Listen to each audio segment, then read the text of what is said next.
Alright, hey guys, it's Dave. Welcome to World of Warcraft, which is actually a private server called Warmane. Basically what this has done is it's rewound the game back to the time of Wrath of the Lich King. Up until most recently, they actually didn't even have the Dungeon Finder available. Their objective behind it was that they wanted to have it be more like... what's the best way I can describe it? Basically, it would kind of be like they wanted it to be more social. They wanted you to interact with people more, as opposed to just being like, you know, logging in, jumping into the Dungeon Finder, leveling, and never actually getting to know anyone at all. Which, to be honest, I was perfectly fine with. Most of the people I came across in-game, unless I was part of their guild, they were pretty dumb, I gotta admit. I'm even having that difficulty now a little bit. But anyway, the long and short of this is that I'm basically doing this stream right now to test out everything. All my settings, everything that I have set up right now. I'm trying to monitor my audio levels and things like that. I'm recording while I stream as well. I've set up a whole bunch of things. I've done Streamlab to do notifications. I've got Restream.io going to find... not to find, but I'm sorry, I was looking at the Dungeon Finder. I got myself confused. I'm basically trying to see if I can get all of these add-ons to work for OBS Studio. The big issue I had before was that using Restream, they had a chat program that I was using, and that unfortunately led to a lot of slowdown issues. My games would lag terribly. I was actually able to get a hold of someone from Restream, and they said that it is an issue with the chat program. If you actually have the app itself downloaded on your computer, that's what's going to cause the issue, is that for whatever reason, I don't know if it's trying to pull from too many sources at once, but there's something about it that causes games to lag out and slow down.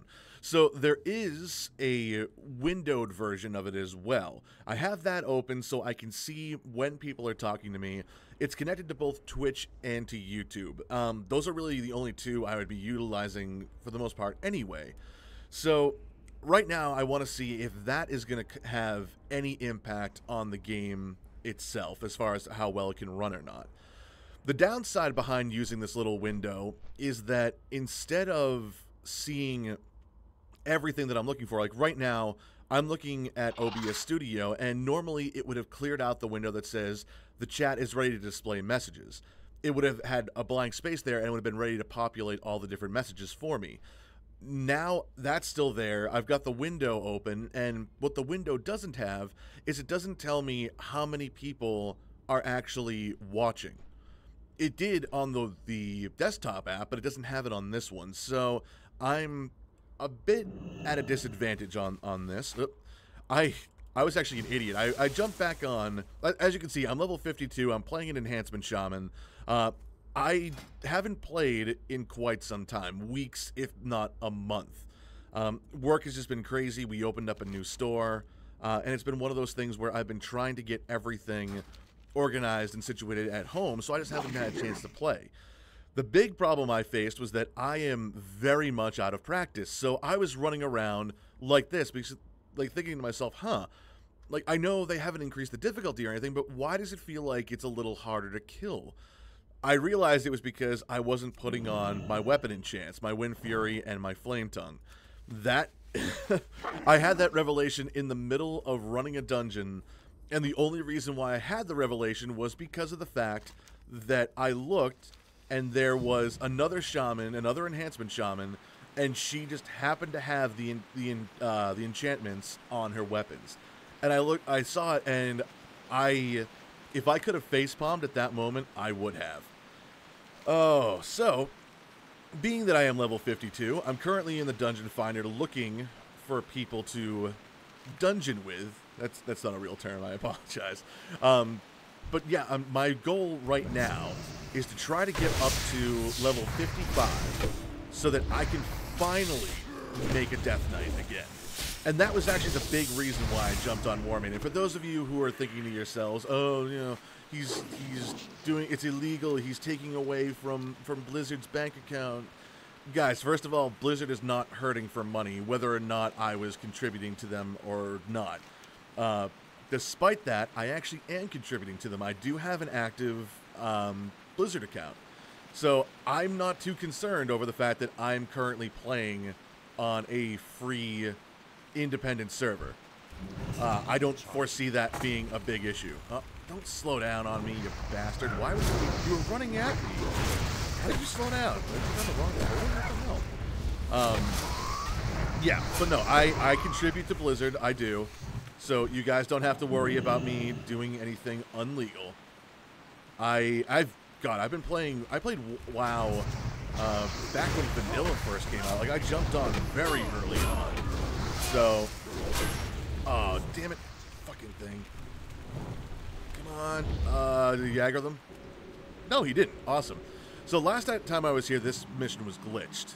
You're supposed to knock down the tent using this flame in a bottle, and then use the Scourge banner to make it look like the Scourge was actually the ones to attack this little encampment here. God damn it, I pulled too many. Okay, let's see. I should be able to handle this. Oh, it's a freaking caster. Alright, buff in here. But yeah, like I was saying, I actually started playing WoW back in Vanilla. We initially began as Horde. I actually was a Tauren no, I was a Tauren Druid first. Actually, no, I'm sorry. I was a Tauren Warrior and a Tauren Druid. I made them both. Basically because I didn't know anything about the classes. I really wanted to kind of experiment with them. So, my friend was actually playing as a Dwarf Paladin. So, we were like, well, you know, he's been around in the game for a while. He's level, like, I don't know, like 30-something, I think it was. So, we figured, well, hell, why don't we all just jump on the same server, the same faction, and we can just quest together. It'll be fun. So we did. And coming off being a Tauren Warrior, I decided, hey, I'll be a Dwarf Warrior. Dwarves seem like they'd be the strength characters of the Alliance. Ooh, invisibility potion. Probably won't sell for too much, but so we're like, all right, fine, let's jump over there with him. So little did I know, I didn't know very much about MMOs apparently at the time. The only games I had played that were MMOs were MapleStory, which I know, but that was literally the very first MMO I ever played was MapleStory.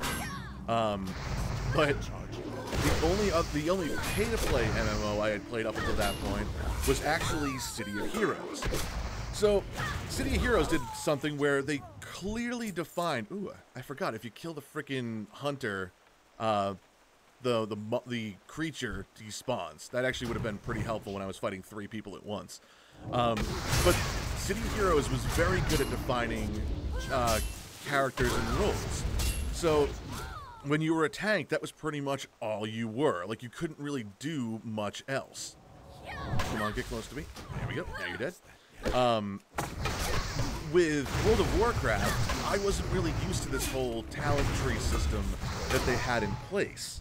So when it came to customizing your class, I was like, oh, I can do so much more. So the very first character in class I rolled up was a Prot Warrior Dwarf.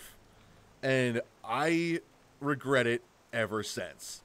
Not so much because I didn't like being Prospect, which I didn't. It wasn't very fun. But the big issue I had with it was that I was playing on a PvP server. And back in Vanilla WoW, if you were on a PvP server, when you were a Prospect, if you were out in the world, you pretty much had a bullseye on your back. You were a walking honor kill for anyone that came across you. And trust me, the freaking thing is still glitched. Come on, I'm at the friggin' camp. Well, I mean, this is what I get for playing on a server that's not officially run by Blizzard. See, it actually thinks the tent is still here. Oh, crap. So no matter what I do, this thing is still going to be... Oh, there's the tent again. And I don't have a flame in a bottle, so now I can't knock it down. So, yeah, this mission is still glitched. Okay. So that's not going to help me at all. And the downside is that that's the only mission I have right now. So, I'm in the Plaguelands because that's really the area to quest in at this stage of the game. I could go down to the Ungoro Crater, but I never really liked the crater. I don't know why. Like, my buddy who played a hunter, like, spent a lot of time there, but that's because there are dinosaurs and all kinds of cool stuff for you to actually tame. For me, again, being a prot warrior, didn't really like it all that much. It took me a long time, actually, to realize what was going on, and I actually had guildies look at me and were like, dude, you're being stupid. I don't remember if dual specking was around back then or not, but they're like, listen, you gotta stop with this protection warrior stuff if this is really the issue you're having.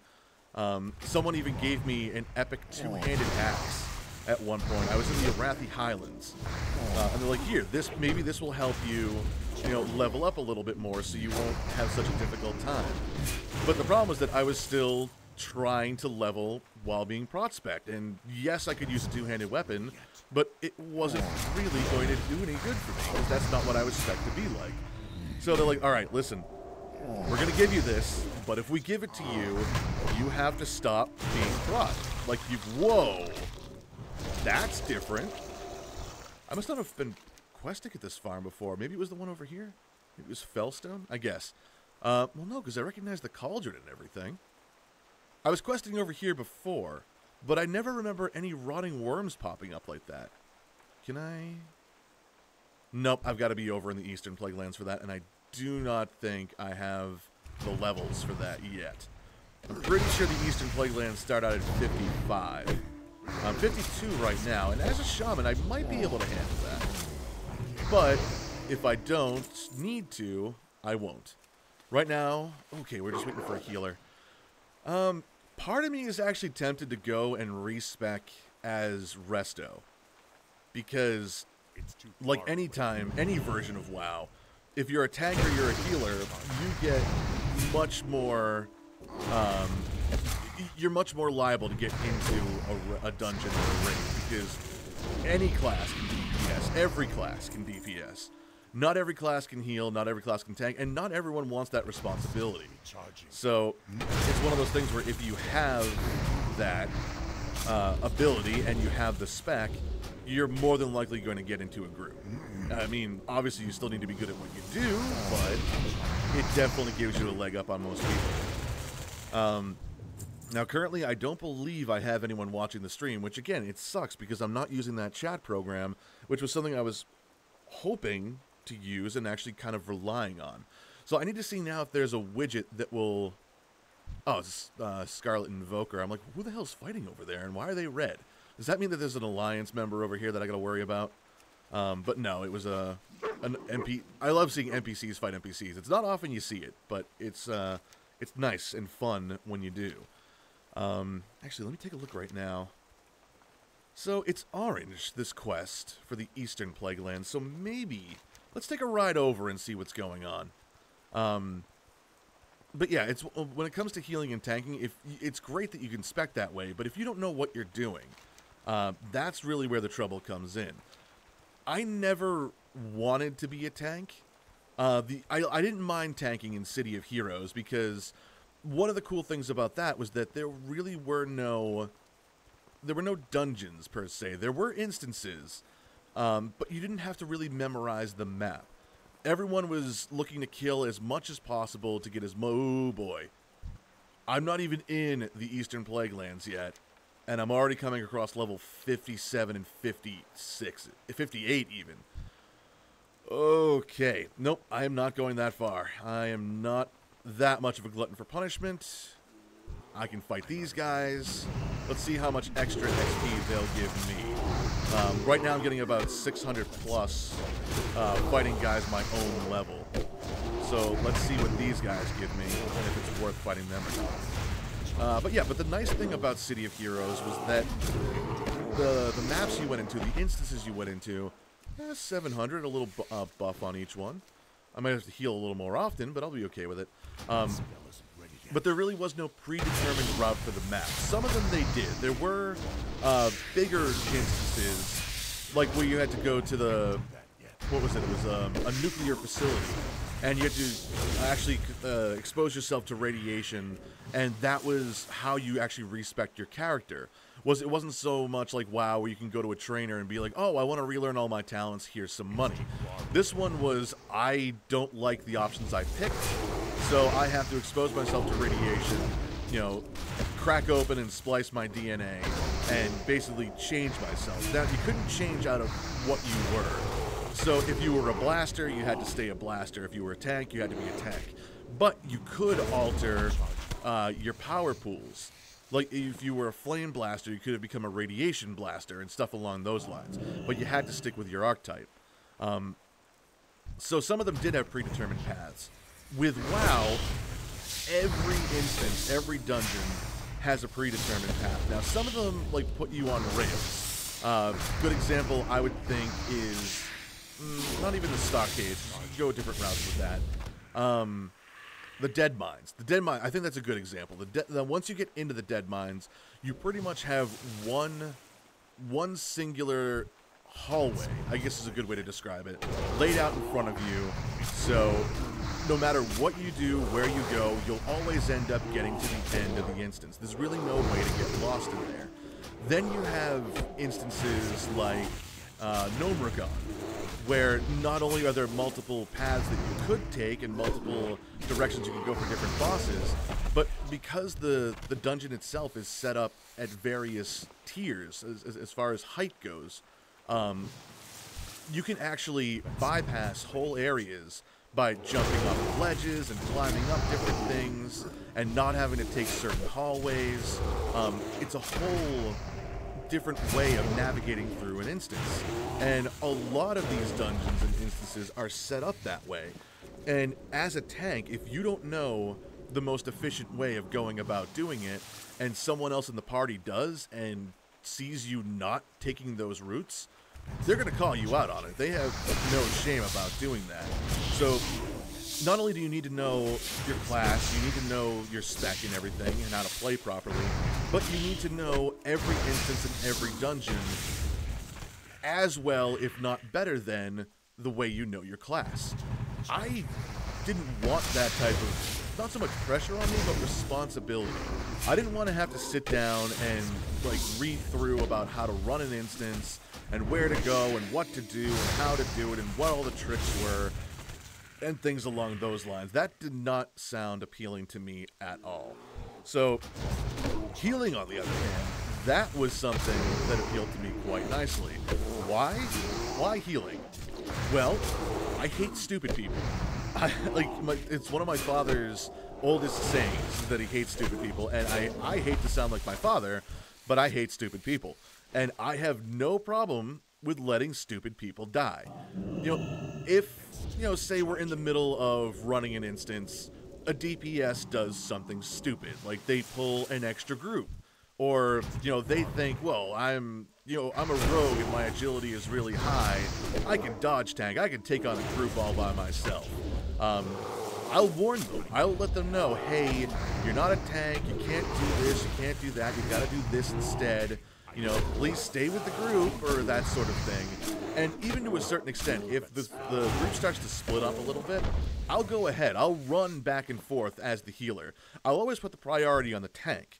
But I'll make sure the tank is in a comfortable spot where I could stop healing him for however long I need to run to the other side of the room or the hallway or whatever, pop off the heals that I need to keep everyone else alive, and then come back and actually get to the tank.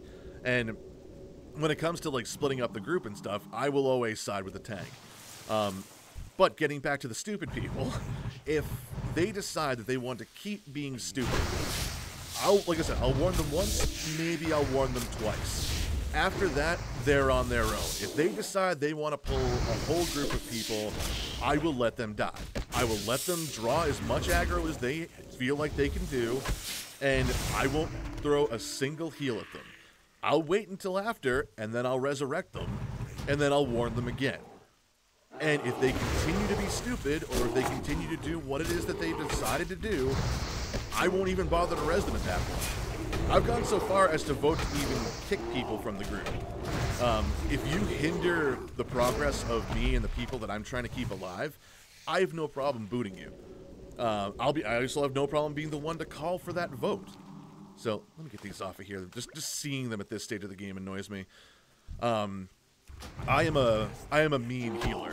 I don't care who you are, where you come from. I don't care if you have the highest DPS in the group, and you would be the one to make a 5-minute fight down to a 1-minute fight. I will heal for 5 minutes. I know how to manage my mana. I will keep the group alive, and I will want nothing to do with you. So, my favorite example actually, again, comes back from City of Heroes. We were running through a group. We were running with a group. It was 8 people. That was one cool thing that I liked about City of Heroes, is that you can team up to 8 people in the group. And the difficulty of the map actually scaled with the number of people that you had.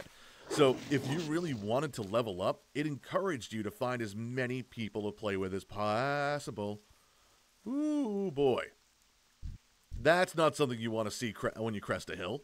Plus, these guys are higher difficulty anyway, more XP. I don't need to clear out another camp and then find out that I'm going to die for no reason at all. So we had a group of 8 people running, and this was actually someone that I knew in real life, too, which is what makes it all the more painful. But we were running through, and he was a scrapper, which I guess you could attribute to being, like, the rogue of City of Heroes.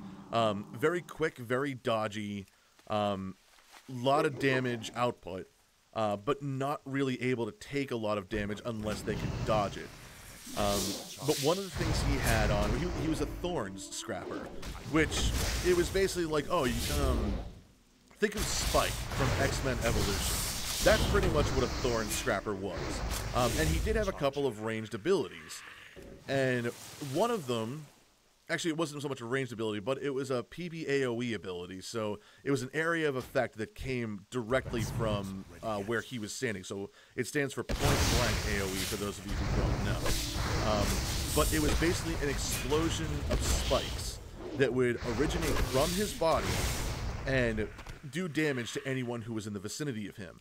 Now, the problem was that the way City of Heroes was set up, you oftentimes didn't see groups, or you would pull one person and your AoE might go like around a corner or through a wall, and then all of a sudden now you've got a whole other group, or even 2 groups. So he had this PBAOE toggled on, so it never turned off. So he was constantly exploding with these spikes. So he was told time and time again, dude, turn them off. Dude, we're pulling too many. Dude, you're causing us to actually, like, have to do more work than we need to. You're making this more difficult for us. He's like, dude, I know what I'm doing. Screw you. Oh, no. 53 Hunter, go away. I don't want you. I don't want it. I'm going to put some safe distance.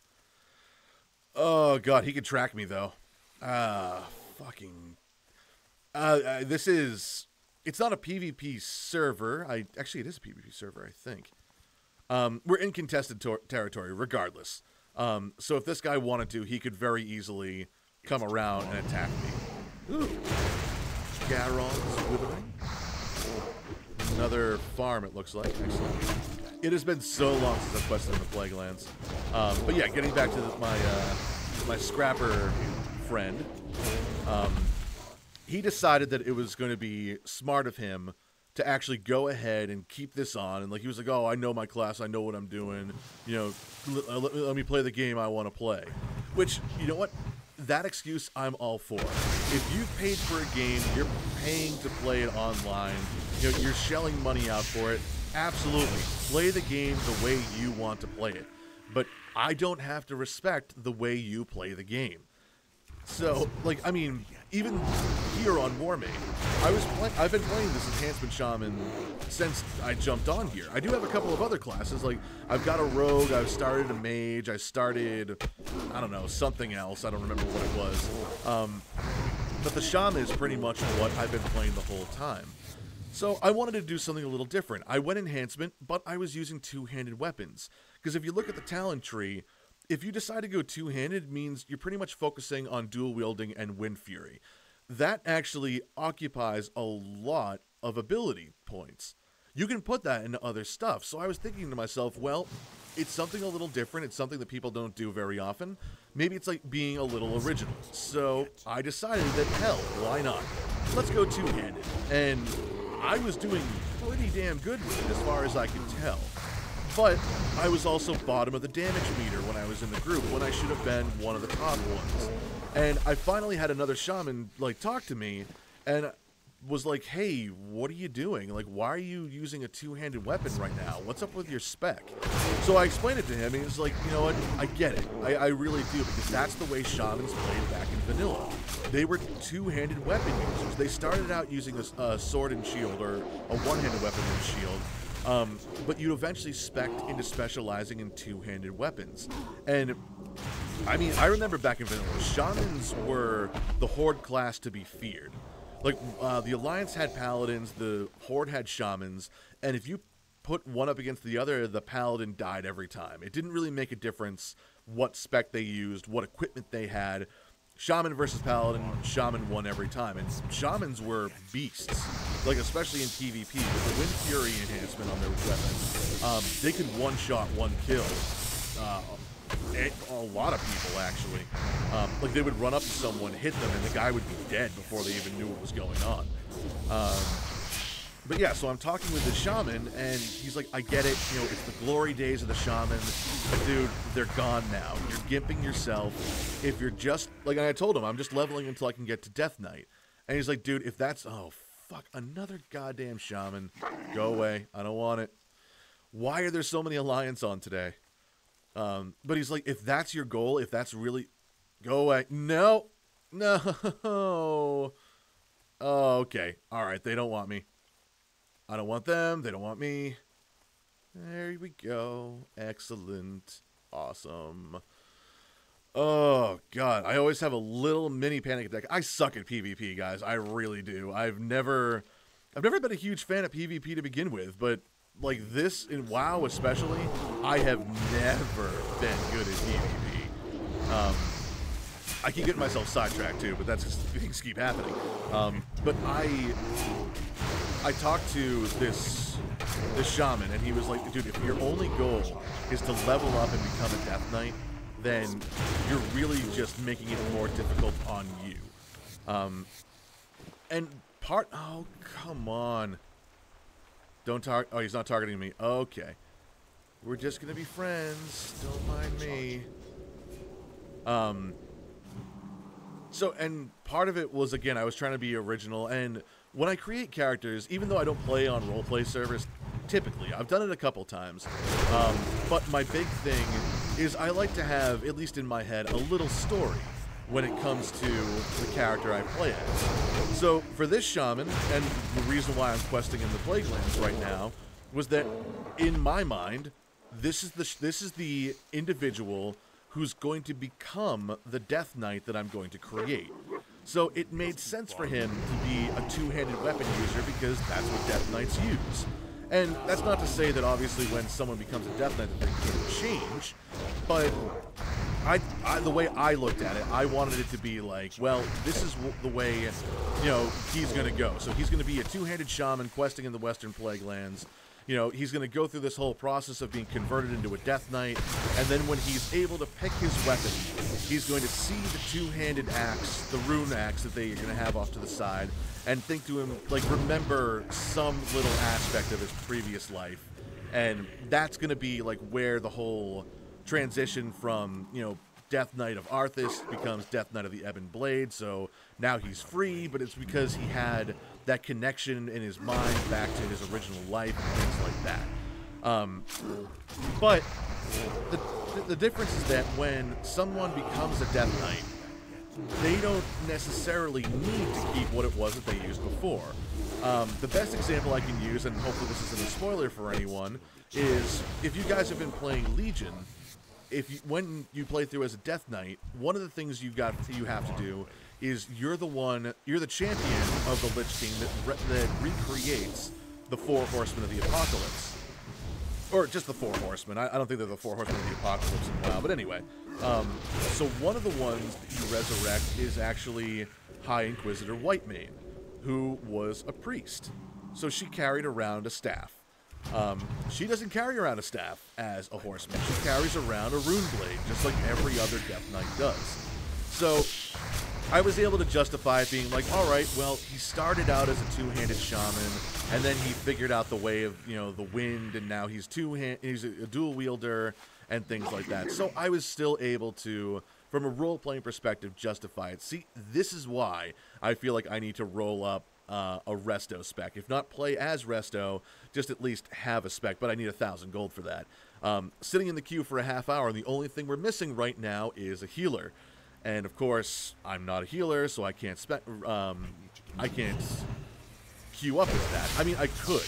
I have the ability to heal, but I would be the most ineffective healer because I'm not spec'd to do the job properly. Yeah, so I was able to justify the story about like why it was that my shaman went from being two-handed to one-handed, and then when he becomes a Death Knight again, it goes back to being two-handed. So. And again, it's a little quirk of mine that I like to do. It makes the game more fun for me because I then have a vested interest in the character. All right, routing back to the original story about my friend playing the City of Heroes with me. Again, I totally understand where he's coming from. He's paying for this game. He's paying to play it. He's entitled to play it however he wants. And unlike World of Warcraft, City of Heroes didn't really penalize you for choosing a particular ability. It was basically just kind of adding flavor to the way you wanted to play. So if you wanted to be a scrapper that could do single target damage really well, you could do that. But you would have to forego picking an ability that might let you do group damage or AoE damage. Now, you can always come back to it, but certain abilities like the talent trees in WoW unlocked as you progressed through levels. So you had to figure out which abilities you wanted to take and which abilities you wanted to leave out.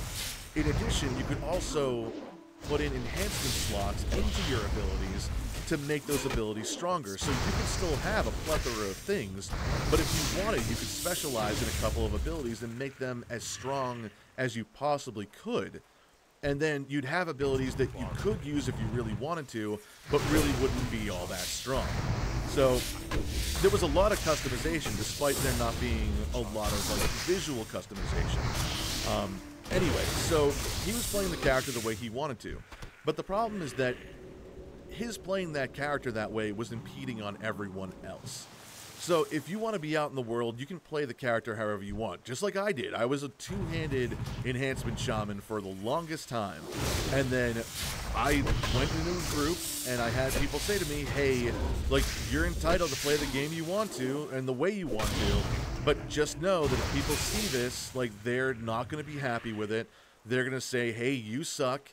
They're going to kick you, and they're going to find, ooh, hello, mission. This is why I'm glad I wander around sometimes. They're going to kick you, and no one's going to feel bad for you. Like, it's going to be your fault. So we tried to say this to him, and we're like, hey, do us a favor. Like, all we're asking you to do is turn off that toggle ability. Stop exploding with spikes. And he absolutely refused to do it. He didn't want to play the way other people wanted him to play. So me being the healer of the group, I did my thing and told him, like, I actually didn't even tell him, I stopped healing. So he was like, hey, dude, can I get some heals? And I'm like, no. And he's like, dude, why not? Like, you're supposed to be the healer of the group. And we had another healer as well, and we had actually agreed through whispers that we would not be healing this guy. And he's like, dude, what the hell? You're our healers. You're supposed to be healing everyone. And we're like, we kind of used his own words against him. We're like, yeah, but we want to play the game that we want to play. Like, we want to play the way we want to. And he got pissed off. Like, I think he actually dropped out of the group because, like, we were mistreating him or we were being bad to him or whatever. I haven't talked to him in a long time, probably the better part of a decade, if not longer. Woohoo! Finally dungeon. All right. Now, please don't fall apart. Every dungeon I've been in has had some issue with it. How much? Okay, I got enough bag space to make a run. I've had people, and again, like, I know full well that most of the people on here either have never played WoW before or have not played these dungeons in a long time. Most people just blitz through them. With the way leveling is set up on the live version of WoW right now, you can level, oh my god, like, you could be max level so quick, or you can get into the new expansion very quickly. there's really not a lot hindering you. Like, there's heirloom items that give XP buffs. Rest XP seems to accrue faster. It was the healer and the DPS. Oh, how long is it? Okay, once again, we're waiting for a healer. Son of a bitch.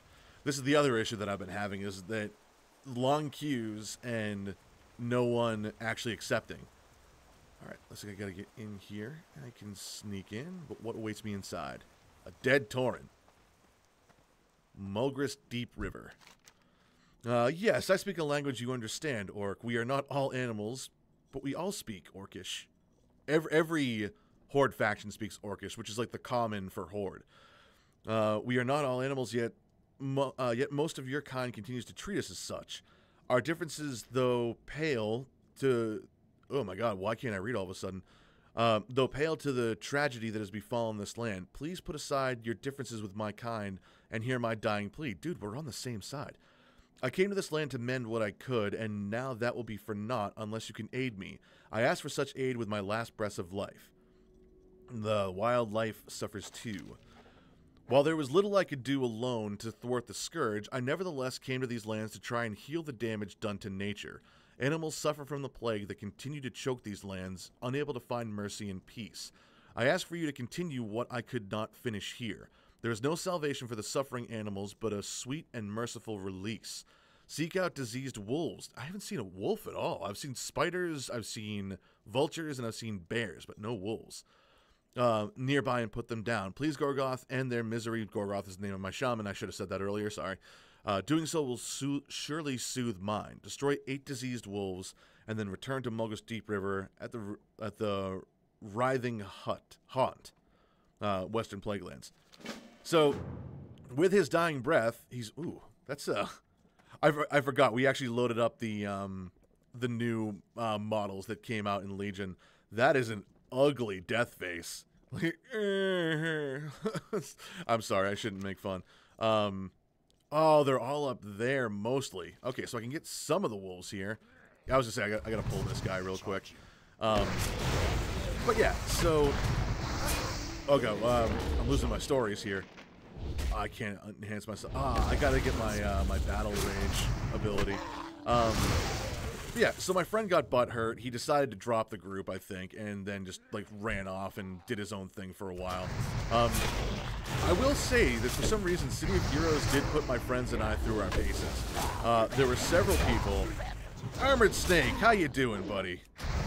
There were several people who actually we broke off and actually created our own super group, like our own splinter faction for some reason. Like there was a big like uprising with. Oh, did someone clear this out for me before? Because these guys were not here before. There was a big like split between the group and like the original super group we were part of. Everyone had differences and issues to come up with. So the initial group we had was Hero Force Alpha, and because we were really going to be.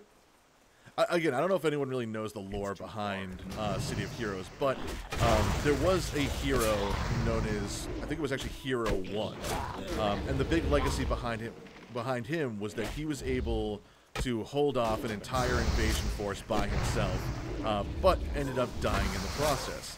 So we thought that was pretty cool, and we actually had a couple of people in the super group that were Marines. So the big thing for us and for them was that, we need to be like the first ones to respond.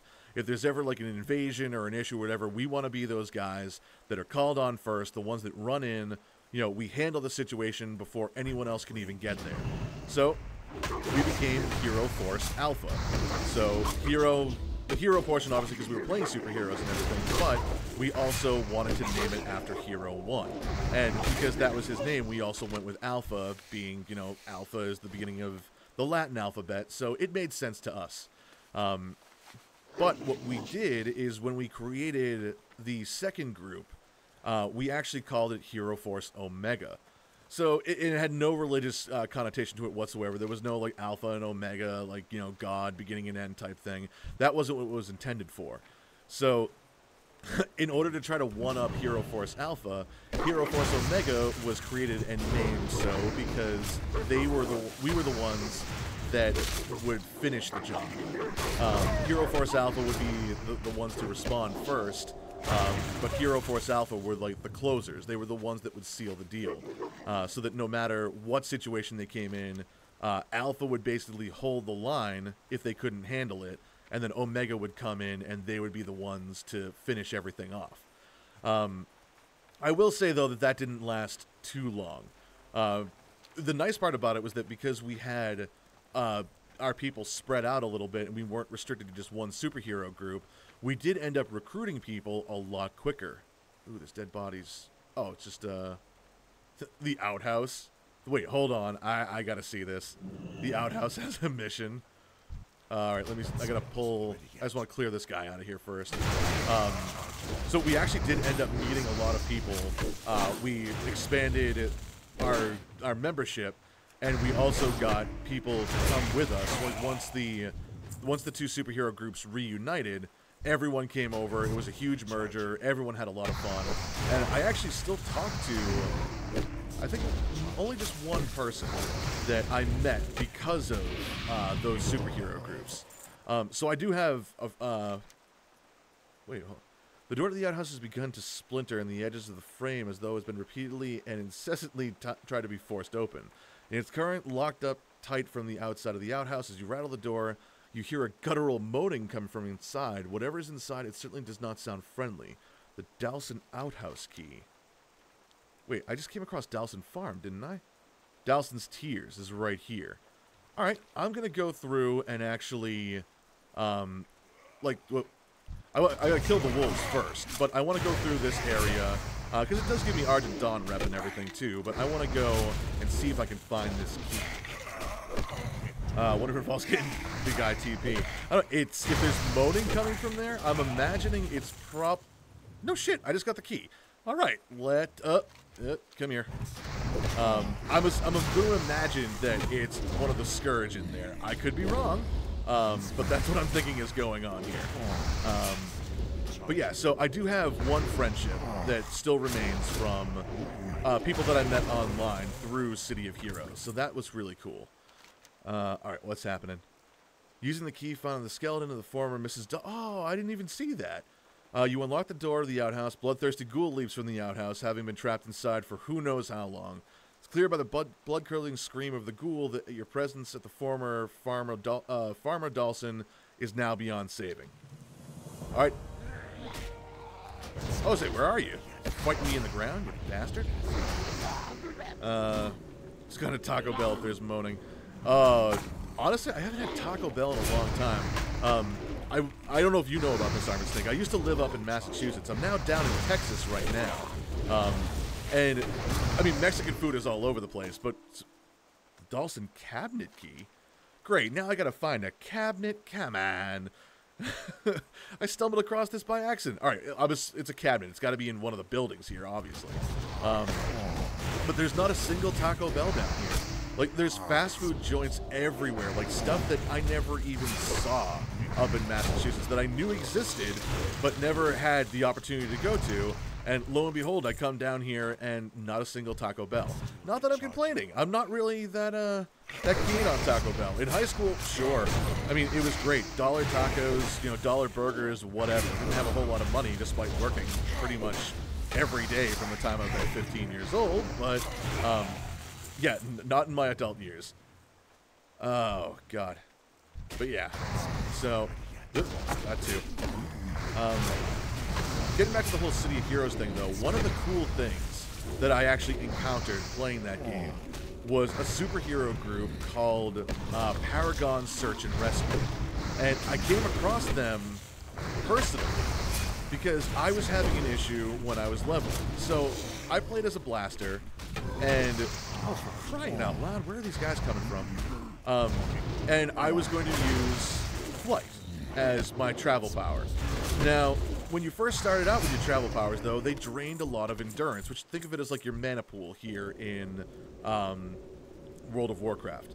Taco Bell in my town and live in Texas. Granted, It's on the countryside. Oh, maybe that's it then. I'm up at the DFW Metroplex, so maybe that's the reason why. So I'm going through an area, and I'm questing with someone who's higher level, and they're like, "Oh, don't worry, dude. I'll run you through. Like, I'll take care of you." I'm like, "Sweet. Like, this seems like a nice person." Multiple enemies. Oh boy, multiple enemies. And then what he did is he had the ability to... Jesus Christ. Oh, Misa gonna die. Alright, I got this. So he had the ability to summon people, so he could teleport me from across the map. And he's like, dude, I'm over here, there's a great spawn group. Like, we can fight them together, you'll get some great XP, it'll be great, it'll be fun. But he was an asshole, and what he did is he summoned me and ended up leaving me there. And I couldn't fly for long enough to get out of the area that I was in. So I ended up being like, oh my god, like, I'm stuck, someone please help me. And all of a sudden, this female superhero flies down, and she's like, hey, what's the problem? What can I help you with? So I tell her the situation. She's like, all right, give me 1 second, stay here.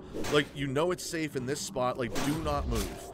And she was wearing orange and white and, like, looked like she had armor on and everything. And it looked like she was supposed to have been a nurse or something like that, just like a nurse wearing armor. So she ends up flying away, and like 2 minutes later, I get an invitation to accept a teleport again. And, ooh, cabinet, here we go. I picked the right house. An extremely sturdy cabinet stands before you, securely fastened shut by the built-in lock. The front of the cabinet deeply scratched and marked. This could be surmised as being from the numerous, violent, failed attempts to reveal whatever secrets the cabinet currently obfuscates from view. If you're going to open the cabinet, you will need to find the key. Done. Key taken from Farmer Dawson's ghoulish remains fits the lock perfectly. The doors of the cabinet swing open, revealing several items that remain intact and appear quite valuable. Oh, sweet, we actually get them both. Neither one of them helped me, but hey, that's 10,000 XP and 2.5 gold I did not have before. Talking about, wow, I was about to say my Hearthstone is in the bag. Oh my god. No, I was mentioning before you actually jumped into the stream, Snake, that I hear fighting outside. If that's not a Scarlet whatever, that means I might be able to deal with another character. It's a Scarlet. Okay, I'm making a run for it. All right, there we go. I was saying before that I played City of Heroes, and one of the things that happened to me was I actually got dumped in a higher level area than I was equipped to do because someone had promised to power level me. So I didn't have the ability to escape from that area. So this person flies down and they're like, hey, what's going on? And I explained the situation. She's like, okay, wait right here. And she flies away. So 2 minutes later, I get an invitation to be teleported away. And I accept it. And I'm back to, like, the entrance of the zone. And she's like, okay, well, you know, if you want to quest and level up, you know, she tells me where. Like, she points to the area on the map. She's like, this is really where you should go. It'll be enough to challenge you a little bit, but you'll actually be able to go ahead and... Well, shit. I just realized I'm seeing your messages because I have the damn window open, but the widget that I have set up on the stream does... Ooh, wait. Can I open the outhouse again? I just got the key. If that's the case, I'm gonna farm this quest real quick. I can see your messages, but because I'm using the window app as opposed to using the freaking widget that I had before, no one in the stream can see the messages. I am really glad you jumped on, dude. Not only because, one, it's nice to have some company, but two, now I know that there's this issue that has to be fixed. Oh, crap. Okay. Damn it, go away. Give me my key. Did I get the key? I got the key. Alright. Similar experience, RuneScape and GTA 5 Online.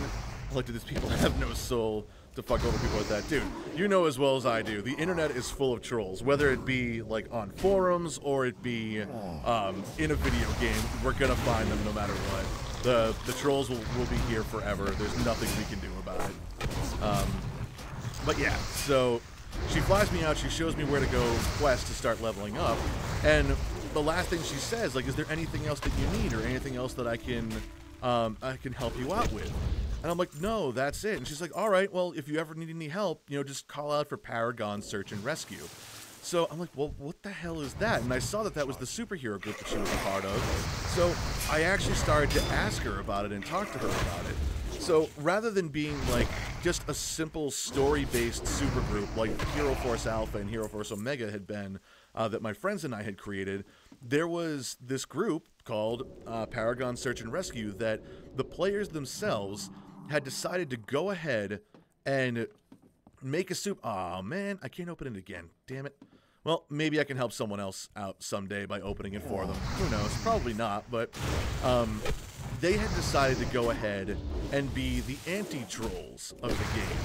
Their job was to send out, well, first of all, it was to help their members level and everything so that they would have more recruits.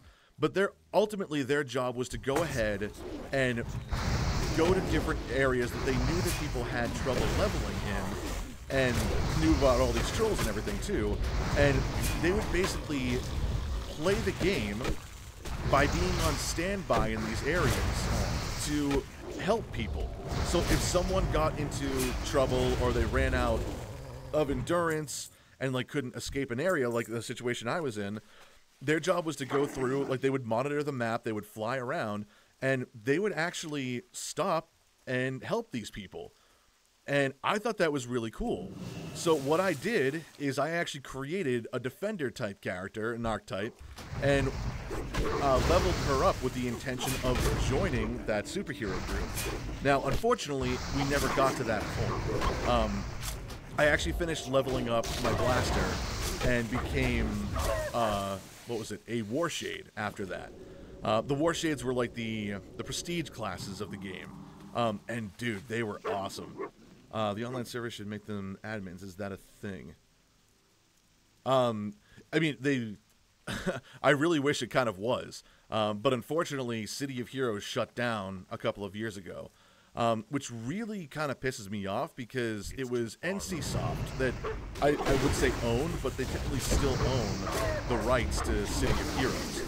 The problem is that they shut it down, claiming that it wasn't viable as a franchise anymore. It wasn't going to make the company enough money. People went ahead. They did the research. City of Heroes was still making the money. It converted over to a free-to-play game. There were microtransactions and things like that, like most games nowadays. But they still made a profit off of that game.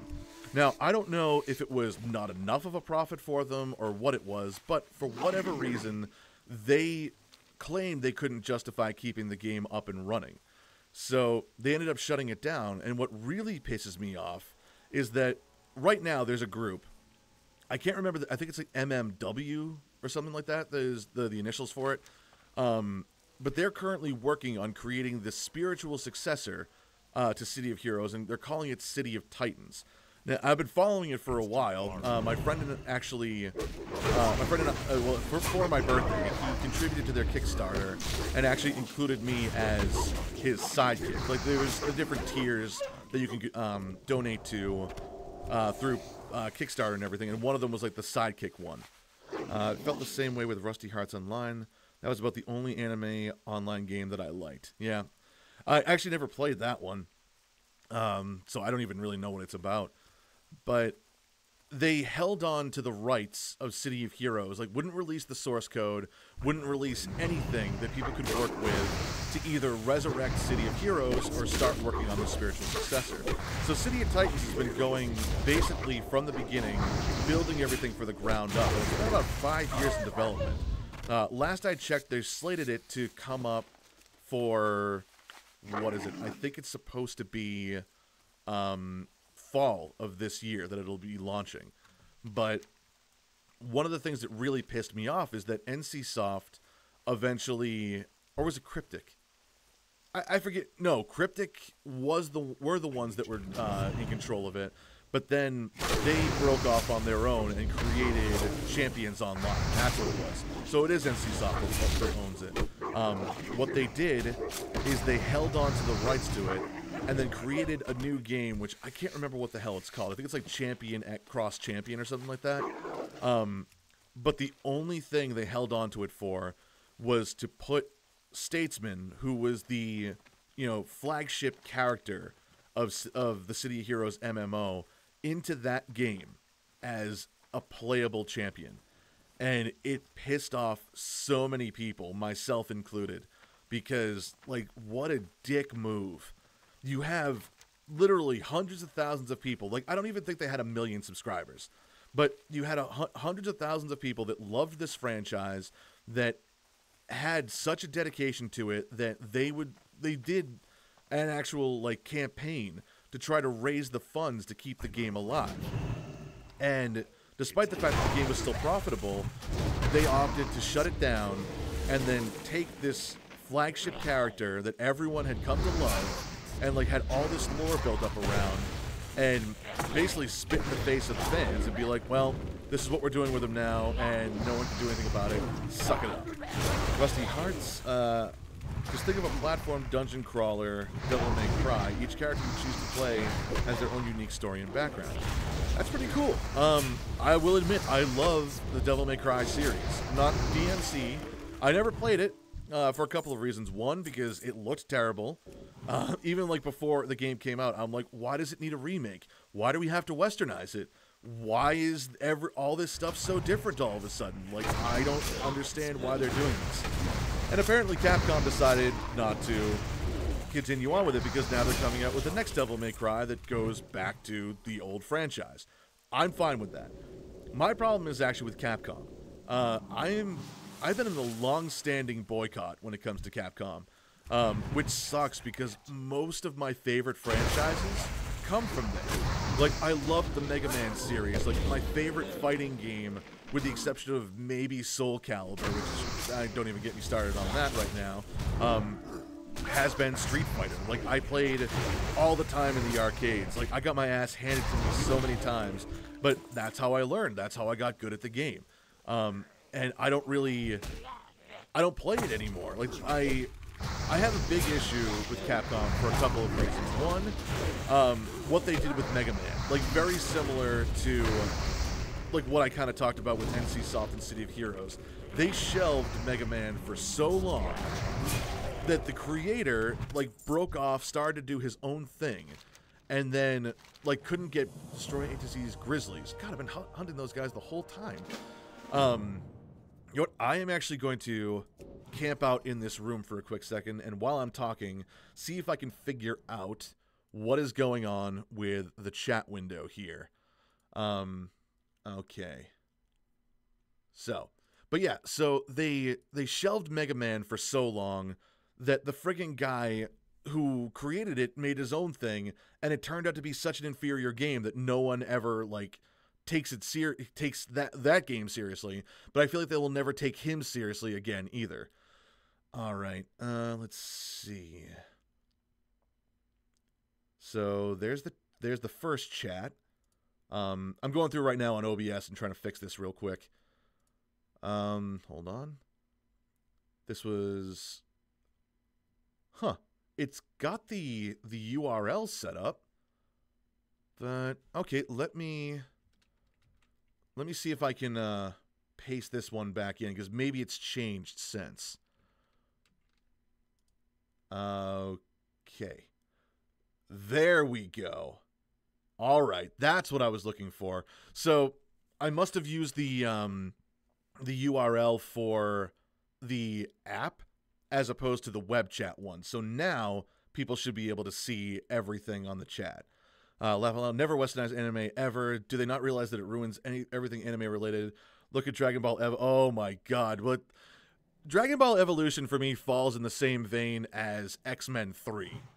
It never happened. It never existed. Let us never speak of it again. Oh god. Yeah, that was bad.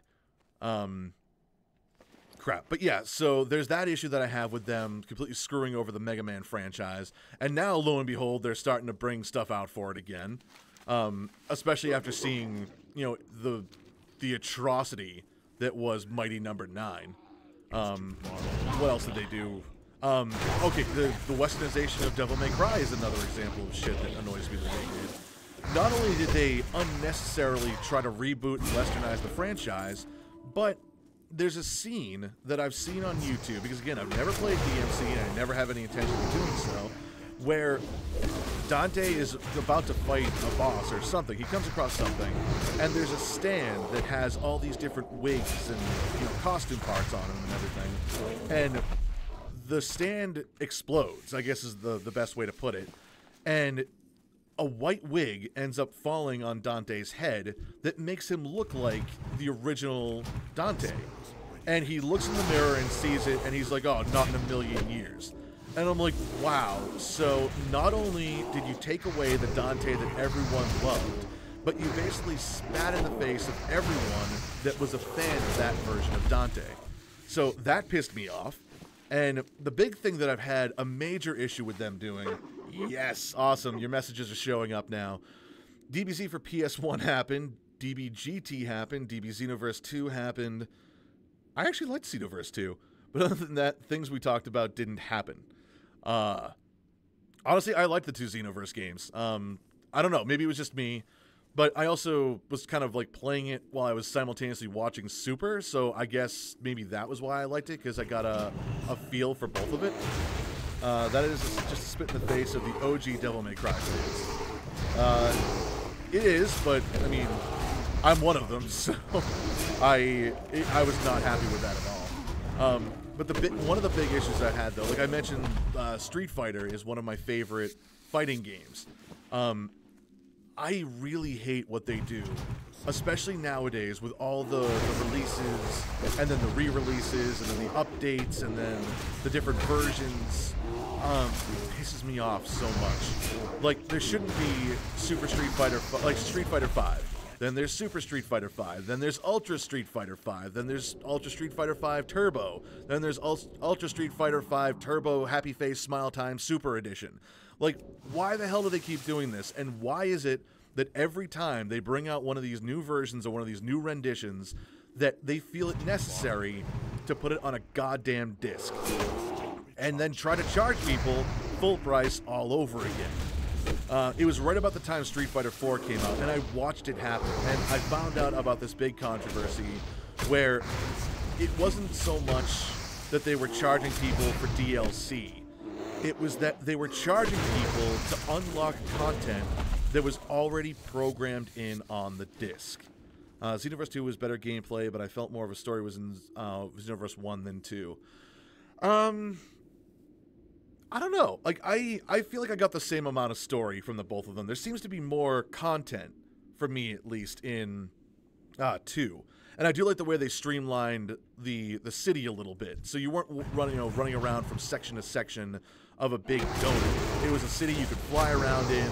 You could make, a lot of progress in. So I don't know. I like them both. Wouldn't really say I prefer one over the other. But I still want to see what's going on with Fighter Z, or Fighters, or whatever you pronounce it as. That's the next one I've got my eye on.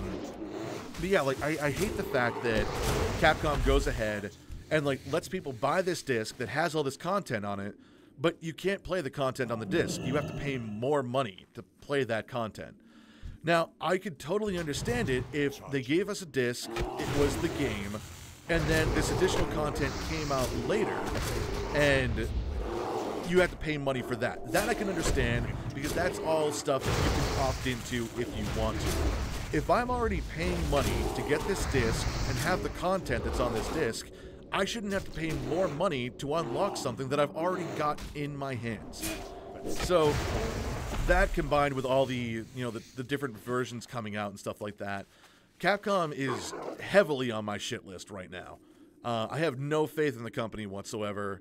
I even almost got into an argument with someone that I didn't even know on Facebook, because someone posted about Monster Hunter World. And I'm like, I know it's a great franchise, like, I've heard a lot of cool things about it. It sounds like it would be a lot of fun. I won't be playing because I'm boycotting Capcom. And someone who I didn't even know came out of nowhere and tried to get into an argument with me about, oh, that's not fair, we've got to give Capcom a chance. You know, they're trying really hard to make up for the things that they've done. I'm like, dude, I'm not telling you what to do. I'm not telling you to boycott Capcom. I'm not telling you that they're the devil incarnate. I'm saying I'm not happy with them, and I have personally chosen to no longer help give the company by giving them my money. So he's like, yeah, but you've got to give them a shot. Excuse me, 1 second. My bad. Because you got to give them a shot. You know, it's not fair for you to judge them like that. I'm like, dude, I will give them a shot. I will allow them the opportunity to make up for whatever it is that was going on. But my definition of helping them out or giving them a chance is not that me giving them my money. Like, if they want to make up for it, we're going to find out about it through the course of time. How did I go from having 1 tank and 2 DPS in the queue to me being the only DPS in the queue? God damn it.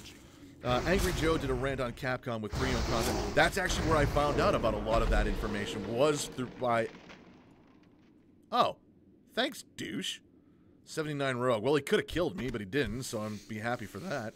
But yeah, Angry Joe is actually where I got a lot of my information from on that. I used to watch him all the time. He seems to stop doing his angry rants, though, which is really kind of where I got most of my information from. So, I don't know, but...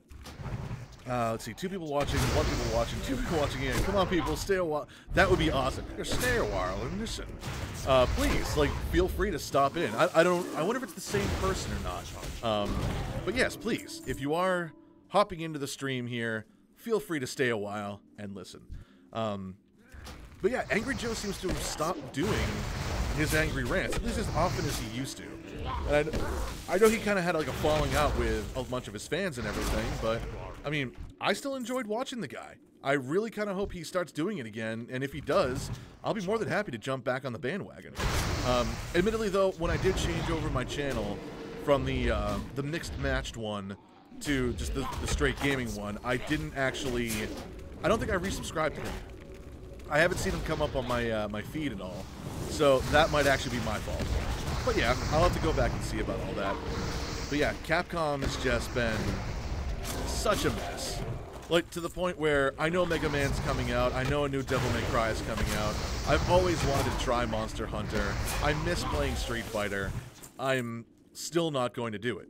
I'm not going to give them my money. And it hurts because, like I said, a lot of my most favorite franchises come from Capcom titles. But I can't do it. I can't justify it. I can't sit there and say about how bad this company is and then turn around and buy their product. I will say the company I probably end up funding the most nowadays is, I'd say it's a toss-up between Blizzard and Ubisoft. I'm a big fan of the Assassin's Creed franchise. I love the Far Cry series. Can't wait for Far Cry 5 to come out. I did get Assassin's Creed Origins, but I haven't played a whole lot of it because that was round about the time I started. I decided I was going to stop doing Let's Plays and try to convert over to streaming more. And then I had an issue with the Restream app causing lag and then issues with that. So I've kind of worked a lot of it out. Everything seems to be running fine right now, but I'm also running World of Warcraft on not modern day settings because it's not everything in here is up to standard with what's in Legion right now. The character models are, but nothing else is, as far as I'm aware. In addition, actually nothing in addition, that's basically the long and short of it. Well, actually, World of Warcraft wouldn't take up as much memory as Assassin's Creed Origins would anyway. So that's going to have to be a game that I test this out on as well to see how it works. But so far, the web widget is working much better than the desktop app, so I don't have an issue just yet. There's some controversy behind YouTube copywriting his videos that involves games and movie reviews and rants. Don't quote me on it, but Capcom has been shady towards Joe in the past. And I've noticed that a lot too with YouTube. And toward the end of last year, of 2017, I had made the conscious decision that I was going to stop doing as many Let's Plays as I was and actually switch over to live streaming. And the reason for that is because YouTube does not help out small channels anymore. It hasn't done it for a long time, but it really... Ooh, new quest. Glyphed Oaken Branch. Cape that's really not going to help me, but It's good XP. All right, first things first. I gotta... Okay, we're back. You know what? I've been in there for 35 minutes. Let me refresh the queue, see if anything happens with it. Shit, I derailed my train of thought. But yeah, I had made the Wait, hold on. Where is... What did I just... The Glyphed Oaken Branch. Western Playgrounds. Oh. Based on the magic enchanted within the Glyphed Oaken Branch, this delivered to the Cenarian Circle in Thunderbluff. Okay. So I gotta go there next. Alright. I can make that a little bit faster by actually hearthing back over to the Undercity. So, gonna be doing a little running now, but gives me a good chance to rant a little bit. I've got to start drinking water more often. I feel bad. I always try to like make sure I keep you know, water drinking and clearing my throat out of my Let's Plays and stuff, but I can edit those. I really can't edit live stream. So I do apologize. I'm not used to talking for this long, despite the fact that I do the voice acting thing and whatever. What is it? So if I end up clearing my throat a whole bunch, that's the reason why. Elevator. Need an elevator. There we go. But yeah, YouTube, Capcom, Nintendo, all these companies, they really go after like channels for issues like that, especially if it's like a negative review. I mean, a lot of companies do that. Obviously, no one wants negative publicity or anything, but if there's a review and it's like a glowing presentation of what the product is, they have no problem with it. The second someone says something bad, that's when they start going after being like, oh, you know, it's not fair use. They're using our copyrighted content, which is not the case at all, especially with someone like Joe.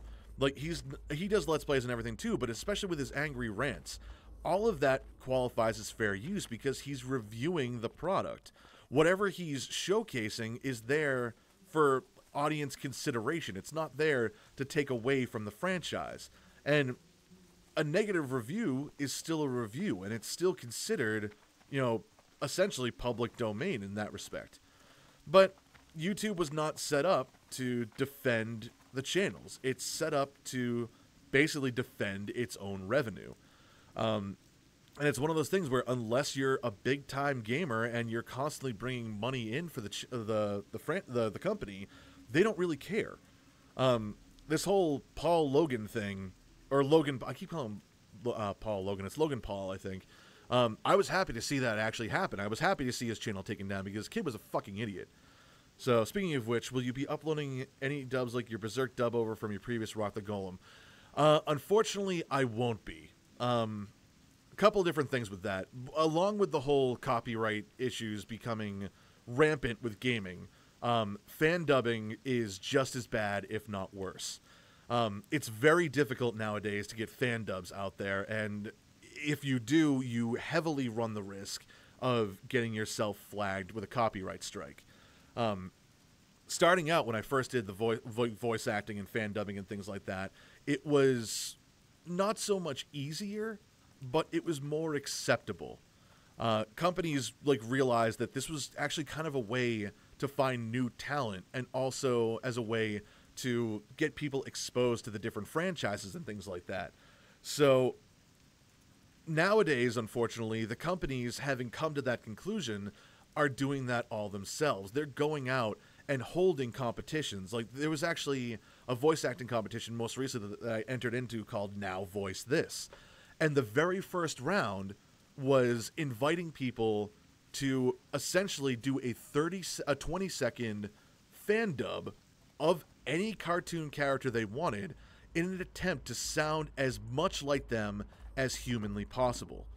So, in an era where YouTube and, you know, Funimation, Sentai Filmworks, TV Tokyo, to say nothing of Capcom and Nintendo, are going after people for fan dubbing and let's playing and reviewing all these franchises, these companies themselves are using that exact same tactic to find people that they can then turn into someone that can make them more money.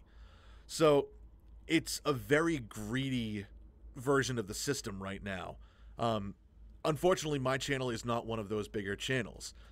So if I attempt to voice act in anything that's considered fan dub, more than likely it's going to get flagged. It's going to get demonetized. I might get a copyright strike. To this day, I've avoided copyright strikes in their entirety. I've never had a single one on any of my channels. The other big thing, though, is that I'm trying to switch over from doing fan dubs to actually doing professional work as a paid voice actor, working on new content, like indie content, video games, animations, audiobooks, graphics novels, and stuff like that. I've already done a whole bunch, but I want to start doing more. And unfortunately, despite the fact that a lot of professional voice actors nowadays have gotten their start as being fan dubbers on YouTube, one in particular whose name I won't mention, who I don't like very much, she started out as a fan dubber, became, very well known in the anime and voice acting community, and then turned around and basically said that fan dubbers were the devil, that they're evil, mean people who have no respect for the work that voice actors do, and who are making it more difficult for voice actors to make a living because they're going ahead and pirating anime. Now, I will say, I have never pirated anything that I've dubbed. Everything that I have is something that I have personally owned. And under copyright law, if you own something, you are legally allowed to make a digital copy of that physical product in the anticipation that something could potentially go wrong with it and it won't work anymore. So I technically own digital copies of everything that I've purchased. So I've not engaged in any sort of copyright infringement in that capacity. Despite that, I'm still putting it up for people to see. Thunderbluff, where are you? Stone Talon, Ashenvale, Thunderbluff, there we go. Despite that, though, the companies that see the videos posted don't care about it. So me trying to move on to being more of a professional voice actor it's not going to be conducive with being a fan dubber on YouTube, because if somehow it routes back to me, that's why I've separated, Rock the Golem from my actual name. So I don't want my personal name attached to any of those fan dubs, because right now there's a big taboo about it. Sorry, I didn't want to make you guys go deaf by clearing my throat. And again, it's I've seen it with other voice actors that have started out on YouTube and have gotten over to work for Funimation and for Sentai Filmworks and things like that. They do put a crowbar separation between, their fan dubbing experience and their voice actor professional experience. So I'm attempting to do the same thing. First off, that's hypocritical for her to say. It is. You're absolutely right. It is hypocritical, because that is how not only did she get her start, but how she was discovered. So literally, she's flipping the script entirely and now saying that essentially she's admitting that she herself was also the devil. And she's also accusing people of doing things across the board under a blanket statement that may not necessarily be the truth. Second, of course, there are people who pirate anime or view it on those anime sharing websites that have a crap ton of commercials. I'm not saying it's. I can't see the rest of what you were typing. Again, I don't know if that's an issue with this widget or what it is. Right, but you've seen the cost of anime series on Amazon. Unless you have a mom and pop store that sells your anime, you're out of luck. Yeah, and you're right. It is tough nowadays. Digital is the way of the future. Clearly, I remember the big, there were DVDs, and then there was the big to-do with, was it HD DVD or was it Blu-ray? Blu-ray won that battle, but now Blu-ray is even, going the way of the dodo. Sorry, channel only lasts 200 characters. That's fine, don't worry. I wonder if maybe I can change that, or if that's something on the YouTube side of things. I'll have to look into that more. Yeah, but it sucks because everything's digital now. Everything's going to be streamed. So if you have a membership or something like that, it makes things a little easier. But it now creates a gray area as far as copyright goes, because again, if you have a physical copy of something, you're allowed to make a digital backup. But if everything's already digital, then you don't need to make a backup because you can stream it anytime you want. I mean, there are even abilities on Netflix and YouTube to download the videos so you can watch them offline. But where does it become copyright infringement at that point? Is it you can have it but not republish it? Can you use it for fair use? But then where again, fair use is such a gray line to be a gray area to begin with. Most people don't even recognize it when they see it, and there's been a lot of talk about what qualifies as fair use, and I should know. I mean, I've had to look into it myself, and I've had to actually, submit counterclaims on videos before explaining why things are actually fair use when people are claiming that they're not and trying to flag the content. Oh, you're all the way over. Ooh, I got 2 quests to turn in, huh? Nice. I'm jumping. Don't die. Don't die. Nice. Okay. There's Seasons of Fairy Tail or One Piece for $120, or you can watch it for free on one of those websites. Yeah, and that's the thing, is that when they're charging that much for a hard copy of these shows, like, yeah, of course people are gonna consider other options, and when someone turns around and offers something as being free, then yeah, people are gonna gravitate toward that option. Doug Walker also has these issues with copyright. Doug Walker, he is the nostalgia critic, correct? I believe so. Wow. Ooh, here we go. Blackrock Depths. What do we got? All right, let me switch over to my instance totems, just so we can throw those down. What do we have? Elf Pally Tank, Elf Pally Healer. We've got a Mage and a Hunter. All right. So, fair amount of buffs getting thrown out there. Oh, excuse me. Throat's getting really dry just from all this talking. I've been going for about 2 hours now. Sounded critic, yes, that guy with the glasses. I used to love watching him. I watch him on occasion. He went on his hiatus for a while and then ended up coming back after a little bit.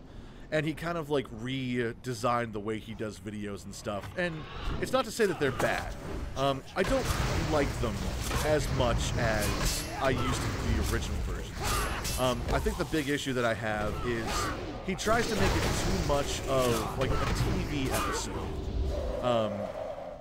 Like he tries to do like little skits and stuff in between, which they're fun, they're nice and everything. But sometimes you just want to watch a review. Like, I just want to see what the hell people are talking about. And I don't know, it just kind of takes away from it a little bit. I liked it when he did, like, his longer things. Like, when he did, I can't remember the name of it, but he had, like, all the different reviewers. Like, even Angry Joe was on there. And, like, who was supposed to be?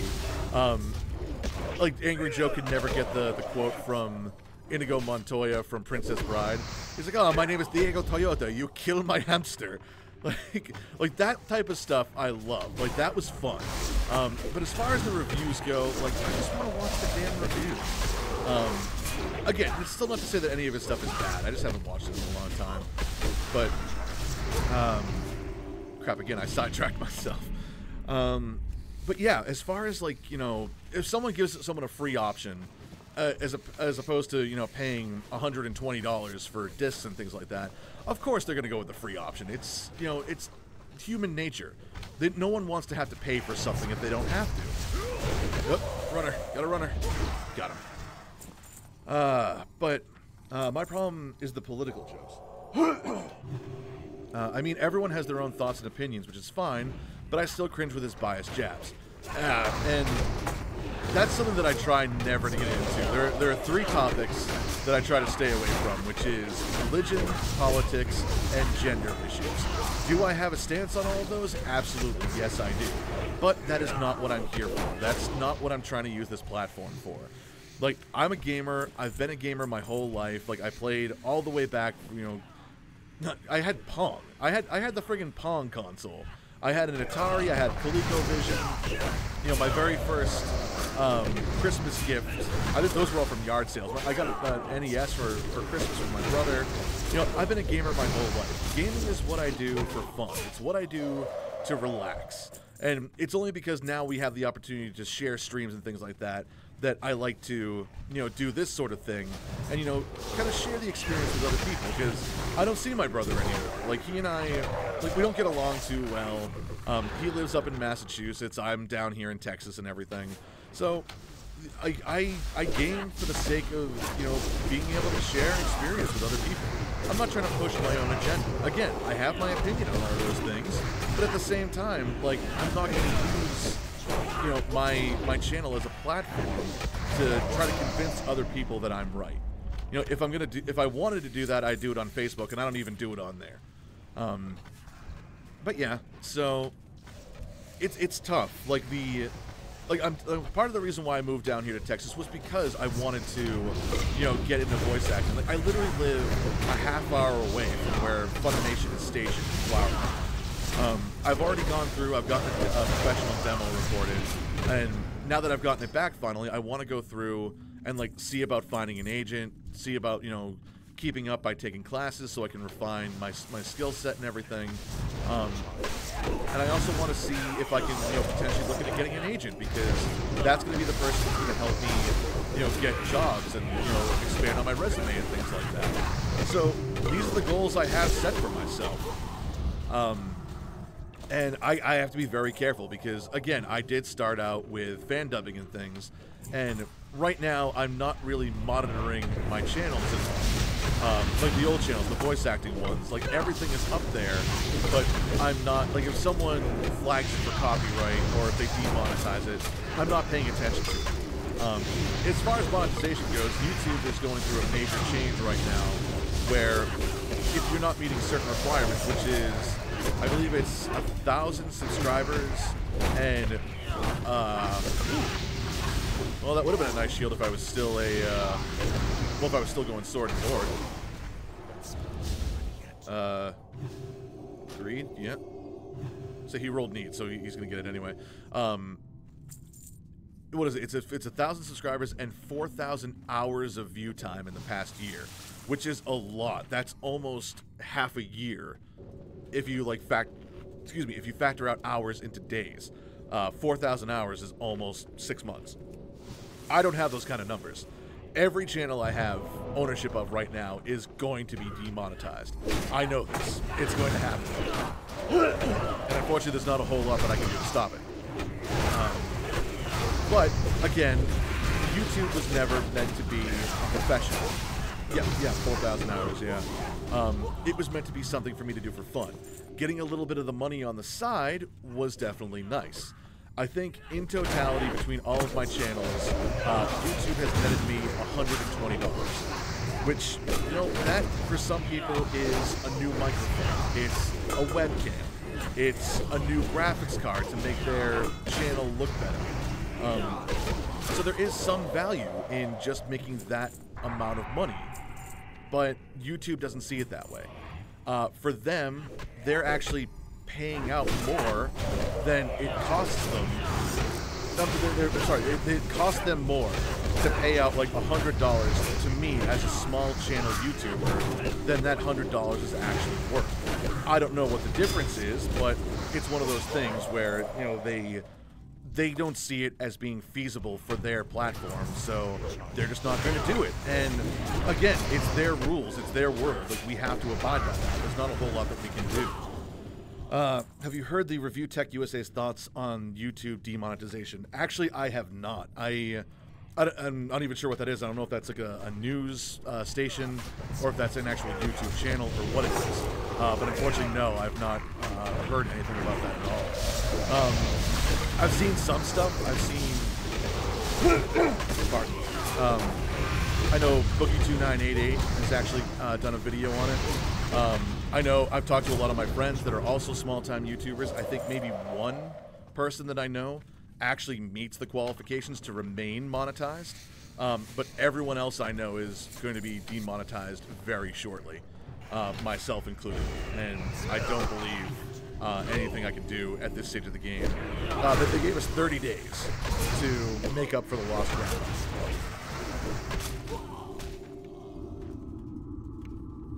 So sorry, guys. I will admit, like, one of the things that they talked about with streaming is you have to, continuously talk. I feel like I've done that pretty well, even when I didn't have an audience to speak to. And for that reason, I've been talking straight for the past 2 hours. Oh no, only an hour and a half. Son of a bitch. Well, that's weird. I must have started later than I thought. But yeah, so it's one of those things where I'm not going to be able to put out videos like I used to.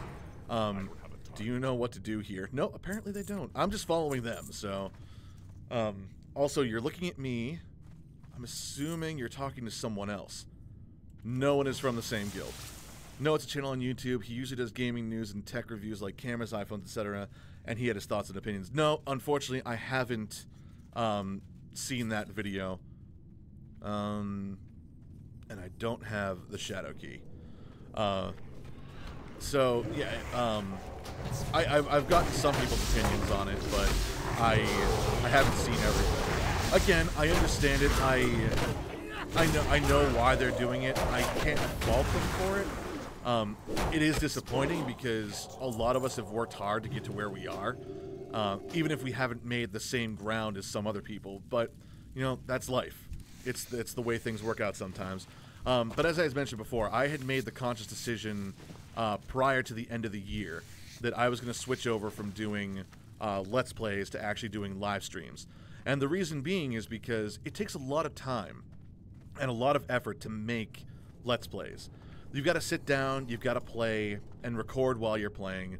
Then you've got to go through, you've got to... I actually enhance the audio a little bit because I want to make my voice sound not only audible, but sound just better in general. Speaking of which, how do my audio levels sound right now? Is the game a little too loud? Do I have to turn it down a little bit? Let me know if you'd be so kind. But... So I would go through and enhance and edit my audio. Then I would go through and edit the video.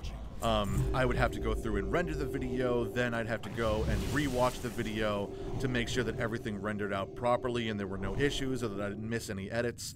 And 9 out of 10 times I was pretty good at, you know, catching everything in the initial editing process. But sometimes, you know, things didn't always edit out properly. Or there may have been an issue where I could render something and it would be 99% done. And then all of a sudden, you know, Sony Vegas would be like, oh, nope, we decided we have to crash now. So you've got to start all over. And pray to the gods that it actually ends up. Game audio is a little loud. There are moments where it's hard to hear you. Okay, we'll tone that down a little bit. Alright, turn that down. Game audio's back on. Let me know how that sounds to you. Looks like right now I have it set... Actually, it doesn't tell me what it's set at anymore. Oh, negative 8.2 decibels. See if that works. So, and again, if the video did render, you were lucky. But there were times where I was trying to render a video, you know, 3-4 different times, trying to figure out what was wrong with it. Better, much better, excellent. Okay, so negative 8 seems to be my my point to set it at. Actually, let me check in game real quick. What am I? Ooh, God, that's with the master audio being at 11%. How loud must this game be turned up at full volume? Holy shite. Alright. Even that looks a little loud. Like, how about now? I'm not hitting the yellow just yet on OBS, but I'm right at the end of the green. So, and then you'd have to actually spend time and upload the video as well. Which, back when I was in Massachusetts, I had fiber optic internet that was 50 megabyte up and 50 megabyte down. So it was pretty fast either way you went. The downside about down here is that I have Spectrum. It's 100 megabyte down, but only 10 megabyte up. So now it takes me 5 times longer to upload a video than it used to. And that sucks. So what... let's say, for example, it's a 15-minute video. 15 minutes to play and record. We'll say between with the audio enhancement, just a couple of minutes. We won't even factor that in, actually, because I have that process automated for the most part. Then I have to go back through and splice that in. Now I've got to sit down and watch the video and make sure everything is set up right. Now, I don't sit down and watch the whole thing. I know... I generally know where edits have to be made. It's either because of long silences or me coughing or clearing my throat, and I get like right up on the microphone when I do that, when I'm recording. so that I can actually see the peaking on the waveform. So that way I know, oh, this is where I have to, mute the audio, or where I have to cut the video real quick. So I go through and I do that, and we'll say for a 15-minute video, it takes 10 minutes. Because we'll wrap the audio up in there as well. We'll say that's part of it. That's feasible. There are just moments when you're in the middle of combat and it plays over your voice, but that should be good. I'm gonna tweak it down again. Let's go double the amount. Let's go down to 15 and see how that does. So we'll say that's another 10 minutes between editing the audio, editing the video, making sure everything lines up, and giving it just a quick scrub through to make sure. So we're up to 25 minutes. Rendering, I don't do 60 frames per second. I usually do 30 because I know not a lot of people watch it, but it also takes up a lot more space on my hard drive. So that takes a little bit longer than the video. So let's bump that up to 20 minutes. So we're already at 40. Now, once it's rendered, assuming it's rendered out on the first time, I've got to go through and I've got to upload it. Now, depending if I'm trying to simultaneously upload videos or not, I've had uploads take as quick as, like, the duration of the video itself, maybe a little bit longer, or it's been multiple hours if I try to upload more than one video at a time onto YouTube. So let's round up and we'll say an hour. It's an hour. We'll say it's an hour's worth of work from the time I record the video to edit the video to get it all uploaded. It's an hour per episode. So for every 15 minutes of work, every 15 minutes of recording, I put in an hour's worth of work. So if I do an hour of recording, that's what? 45 minutes for every 15. That's another 3 hours. So it becomes 4 hours. Excellent. All right, so that's a good audio level. Thank you very much. It's nice to have someone in the channel that could actually help me out with that. Yeah, so that's where it stands as far as, like, actual recording and uploading and everything. Now, imagine trying to do that with a full-time job, trying to, having a live-in girlfriend that you want to spend time with, playing D&D with friends online and things like that, and then trying to do all of that on top of everything else and not really seeing a huge return. That's a lot of work for nothing coming back for the most part. So I made the decision that I was going to switch over to live streaming, because live streaming, you literally sit down, you play, and for however many hours you decide to play, it's there. It's on the channel. People can either watch it while you're doing it, they can come and watch it after the fact. You've got longer run times and things like that. So I'm hoping it's going to bring in a little more attention than the Let's Playing did. In addition, I can do it almost at my own pace. It does make it a little difficult because I won't necessarily be able to keep a consistent streaming schedule. And I know that's really big nowadays, but I will be able to at least post a schedule eventually to let people know, hey, this is when I'll be streaming. I can give them a little bit of a heads up. And work is actually to blame for that. For those of you who don't know, I work at IKEA. And the schedules they put out, you're two-handed. God damn it, I'll greed you. Who won it? Who won it? I just want it. Give it to me, please. God damn it. Did someone not roll on the mace? I got like the lowest roll. I wasn't gonna get it. And the way they work their schedules is that no one has a set schedule from week to week. My requirements as a manager is that I have to work, obviously, 5 days a week.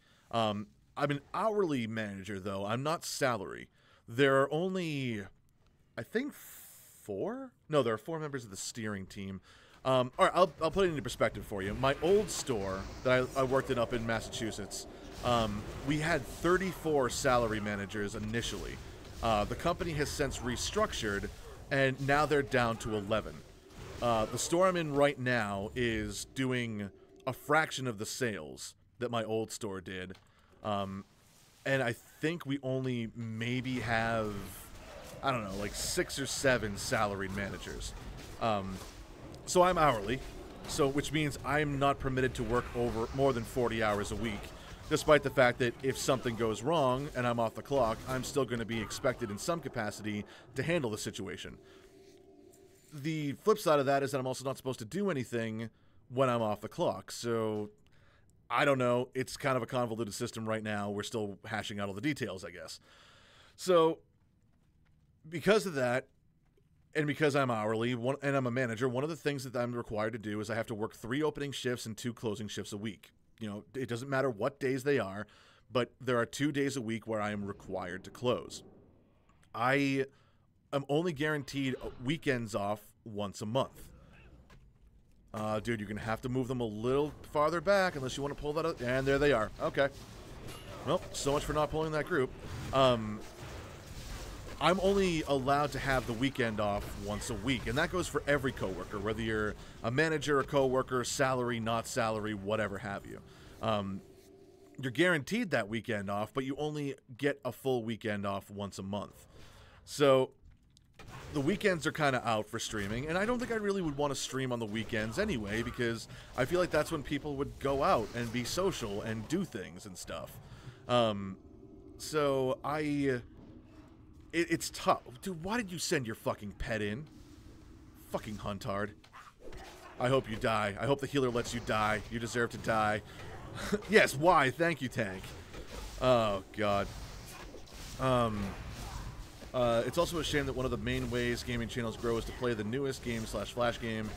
No one appreciates Baldur's Gate or Shadowrun Returns. It's true. Like, unless the game has just launched, there is little hope that you're going to get any attention for it.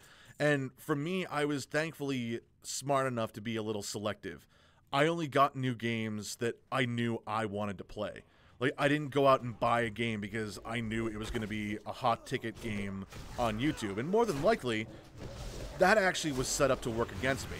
If someone like Markiplier or Jacksepticeye decided that they want to play through a game, people are going to watch their playthroughs. And for the most part, unless it's a game like maybe like Life is Strange or the not Undertale. Oh, that's a nice bow. Ranger when equipped. Boogeyman.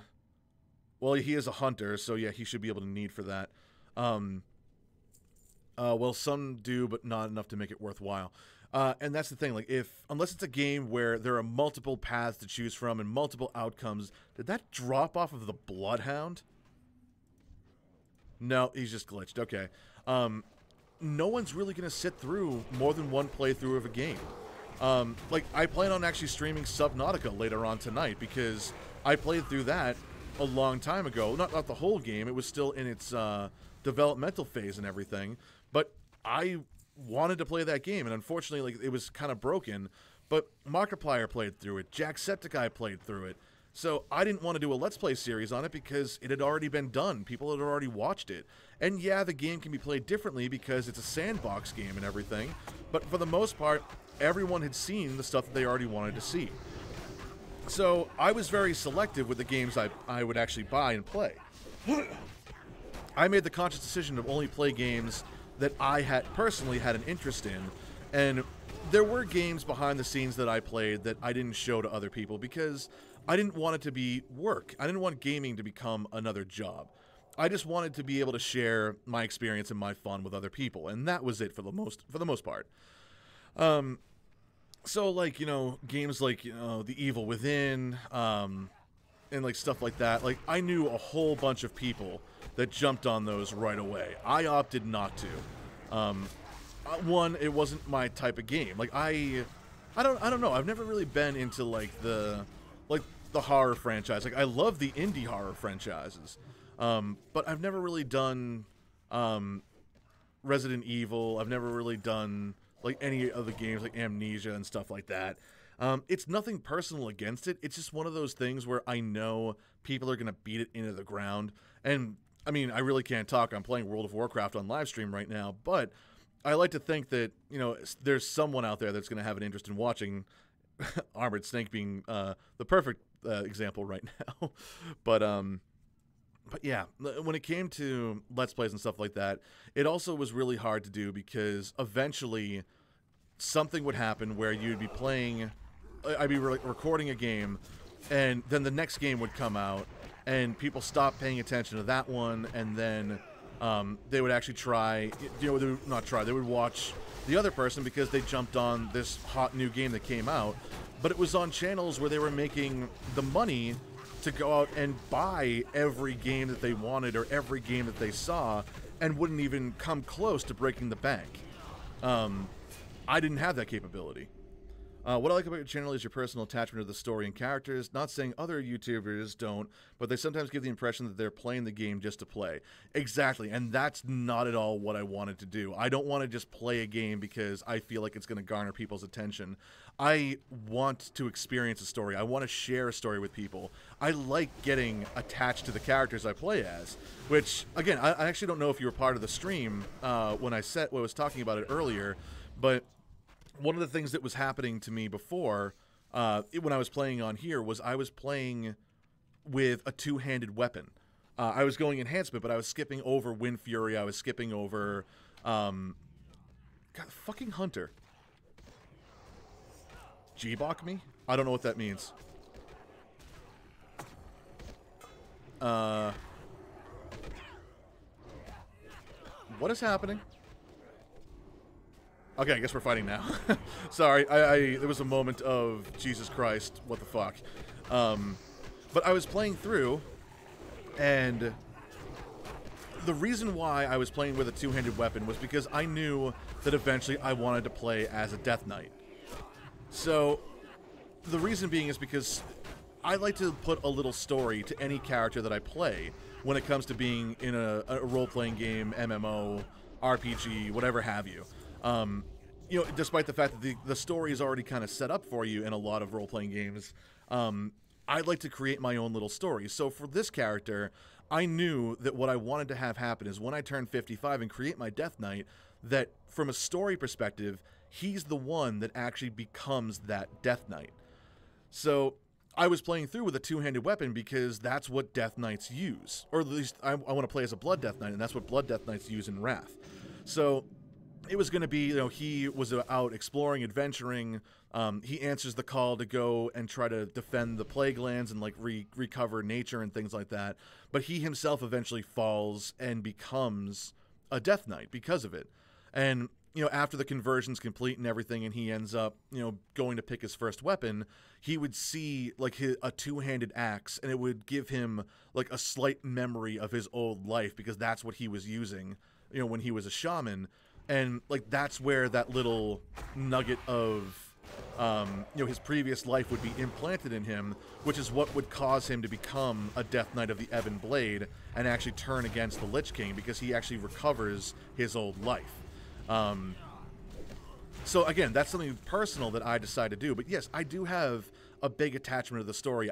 I'm the type of gamer that wants to be invested in a game and not just play a game because of the fact that it's fun. I'm full on my inventory. Damn it! I was hoping this this run wouldn't go this long, but it's all gray stuff I'm leaving behind. It's still good money though. Let's get rid of the flanks. Let's pick up that. Oh, more leather. So it is stuff like that. Like, I do like to have that personal attachment to stuff. And if a game can tell a story and actually get me emotionally invested in the characters, like games like Life is Strange and stuff like that, those are the types of games where I live. I like getting to know these people. I like trying to figure them out. It's just the way I've always been as far as a gamer. So I appreciate the fact that there are people out there who do appreciate it. That was actually a big concern, was that this is the way that I wanted to play and everything, but was it an issue because people don't want to know the story so much? They just want to see the game being played. They want to see the end game and everything. Like, I didn't know how people would react, but I'm glad to hear that this is, you know, the response that I'm getting from the people who are watching, and that it is managing to bring people in. So thank you for that. I do appreciate it. It's actually been quite a pain trying to get my character up to 55, though. I had, with the store opening and everything, it was tough trying to get into like a mindset to actually play, because there are times where I come home from work and I'm so exhausted, I just want to sit down with my girlfriend and, like, Netflix and chill with her. Like, that's really what it is for me. But actually, if you look at the title of this episode, I think it's actually Marching to My Death. That's actually what is happening right now in the story, as far as I'm concerned, is that this shaman is in the Plaguelands right now, trying to defend it and trying to preserve life and everything. And he's literally about to march off to his death, because what he doesn't realize is that... Oh, shit. Give me 1 sec, guys. This is a little awkward. Hang on.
All right. Well, I do have to apologize, guys. My car has been in the shop for a little while, and I just got the call from the dealership, which fucking hate dealerships. Apparently, there were some critters or animals that got up into the bottom of my car where the engine is and everything, and chewed up a whole bunch of the wiring that goes to the computer. These are the grounding wire or something. So they've got to get in there.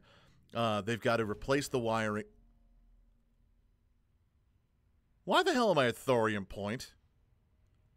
I queued up in Thunder Bluff. Oh, God. So, unfortunately, I have to go and bring them my second key because for whatever reason, I don't know cars at all. I've determined that there are two types of men in the world. There's computer men and there's car men. I'm definitely a computer man. They told me that they need the second key in order to be able to reprogram the car. Otherwise, it would be another $225 for a new key and $125 for the key fob. So it's going to be over $1,800 for them to fix this car, and the car is only worth about $4,000. I've had this thing for over 10 years. This is the first major repair I've had with it, so I really can't complain. But they've had the car for literally a week now. Have only just figured it out. They're going to try to get this thing fixed, but in order for me to get it fixed, I've got to go out and find my spare key.